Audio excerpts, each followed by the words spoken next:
આગળ સમાચારો તરફ નજર કરીએ તો અમરેલી જિલ્લાના ખાંભા તાલુકાના ચતુરી ગામે સિંહના હુમલામાં બાળકના મોતની ઘટના બાદ રાજ્યના વન મંત્રી અર્જુન મોઢવાડિયાની મુલાકાત પછી કોંગ્રેસનું પ્રતિનિધિ મંડળ પણ ગામે પહોંચ્યું હતું।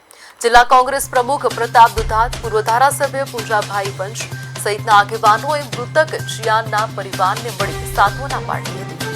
આ સમય દરમિયાન પ્રતાપ દુધાતે જણાવ્યું કે અમરેલી જિલ્લામાં સિંહના હુમલાથી અત્યાર સુધી 4 લોકોના મોત થયા છે। તેમણે મૃત્યુ પામેલા પરિવારને ₹2 કરોડનું વળતર આપવાની તથા રેવન્યુ વિસ્તારમાંથી સિંહ અને દીપડા જેવા જંગલી પ્રાણીઓને જંગલમાં પરત ખસેડવાની તેમજ જંગલની ફરતે કોર્ડન કરે અને તાર ફેન્સિંગ જેવી કાયમી સુરક્ષા વ્યવસ્થા માટે પૂરતું બજેટ ફાળવવાની માંગ કરી છે।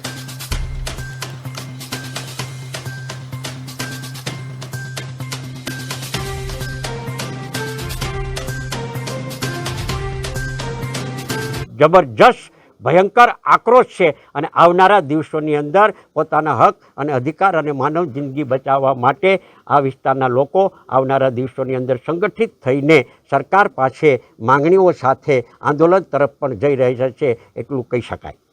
પર મારે બીજું કંઈ કહેવું નથી, ફક્ત એટલું જ કહેવું છે કે માણસની કિંમતનો કોઈ આંક ના હોય, માણસની કિંમતનો કોઈ માપ ના હોય। માણસ જ્યારે ઘરનો મોભી કે વ્યક્તિ છીનવાઈ જતો હોય ત્યારે ખૂબ મોટી દુઃખદ ઘટના હોય છે। ત્યારે આ વન્ય પ્રાણી ઉપર તાત્કાલિક વન ખાતું પગલાં ભરે અને આ મેં કીધું એ પ્રમાણે 2 કરોડનું વળતર આપે।